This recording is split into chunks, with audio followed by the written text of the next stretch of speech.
نشرت جلالة الملكة رانيا يوم الأربعاء 15 ديسمبر على قناتها الرسمية على اليوتيوب المقابلة التلفزيونية التي أجرتها مع كريس شيب المحرر الملكي لقناة ITV البريطانية، والتي أجرتها خلال زيارة أمير ويلز ودوقة كورنوول للأردن في شهر نوفمبر من العام 2021، حيث دعت الملكة رانيا إلى التعاون العالمي لإحداث فرق في أزمة المناخ. وفي حديثها أشادت الملكة رانيا بالأمير تشارلز ووصفته بأنه شخصية بارزة في مكافحة تغير المناخ، وناقشت أيضا صحة الملكة بعد أن اضطرت جلالة الملكة إلى التغيب عن مراسم يوم الأحد بسبب التواء في ظهرها.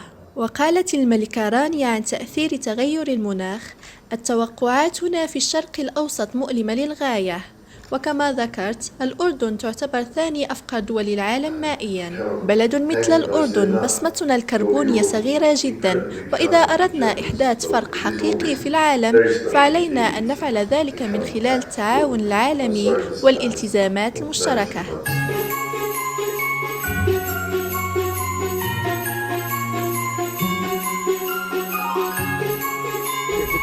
Cornwall in the UK does a lot of work on the issue of gender-based violence and also with girls' education.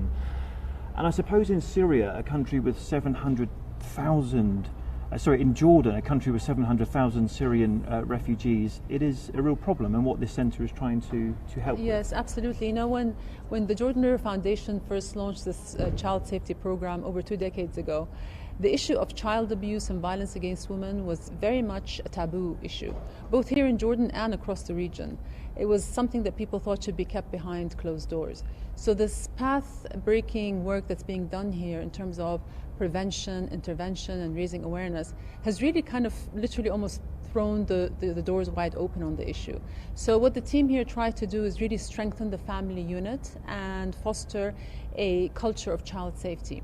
You know, one of the best ways to prevent violence and abuse is to try to uproot these harmful behaviors before they escalate into violence, and to try to instill some healthy family dynamics.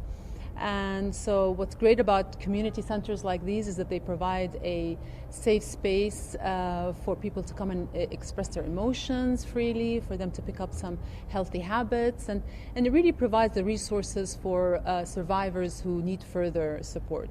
So of course we have a toll-free family health line and where people can get consultations and psychosocial support, and where cases are referred to relevant institutions in the system so that nobody falls through the system.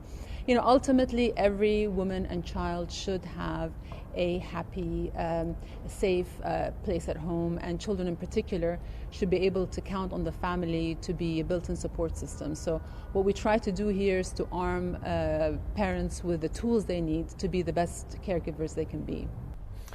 I wanted to ask you about the Earthshot Prize. You've agreed to become to work with Prince William on this prize, and climate change clearly a very big issue at the moment. World leaders have been talking about it in Glasgow, and an issue that affects Jordan with your scarcity of water in Jordan.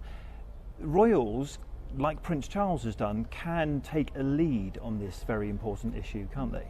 Absolutely. No, I think our planet is a critical juncture, and even the most ardent skeptics cannot escape the fact that we have done some great damage to our planet, and we know it because most of us in the last few years have had first-hand encounters with the effects of the damage.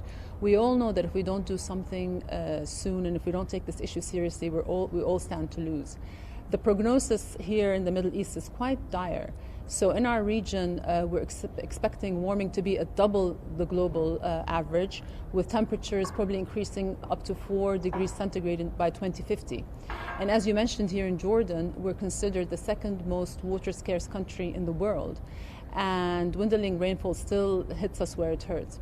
You know, we're trying our best to fight back, so we're investing in renewable energies, enhancing energy efficiency, launching a green COVID recovery plan.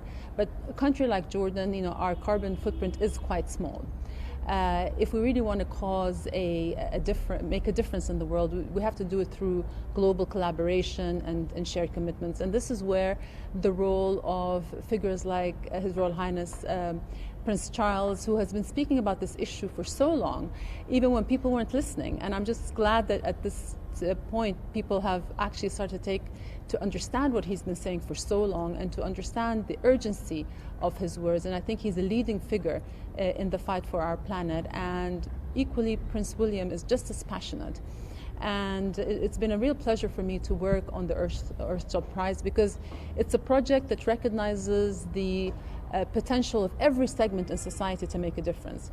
So, for example, in our first round of finalists, we had a country, a city, of course, individuals and social enterprises. And it's really uplifting to be part of a project that celebrates human creativity, collaboration, dedication. All these are ingredients that we absolutely need in order to walk back from the brink of climate catastrophe. And so figures like both the Royal Highnesses really make a very big difference in encouraging us and giving us direction and really giving hope. So many people feel like this is maybe a lost cause and maybe we shouldn't even try to do anything. But absolutely, we all have a role to play. Queen Elizabeth in the UK has been in poor health in recent weeks. I know your royal families are both very close. Have you had an opportunity to express your good wishes to her through Prince Charles? Of course, and she's somebody we hold in really high regard, and she's somebody I look up to personally, and I think the whole world turns to her as a symbol of just what it means to be a true figurehead and stateswoman, and just giving inspiration to the rest of the world through her discipline, through her hard work, through her steady approach to everything. I think we all find comfort when we think of her, and we're always concerned for her health, but she's a strong woman, and she, even at this age, is very active. We can all just hope to be as active as she is at that age. So, our best wishes are always to her, and hopefully she'll have many more years ahead of her.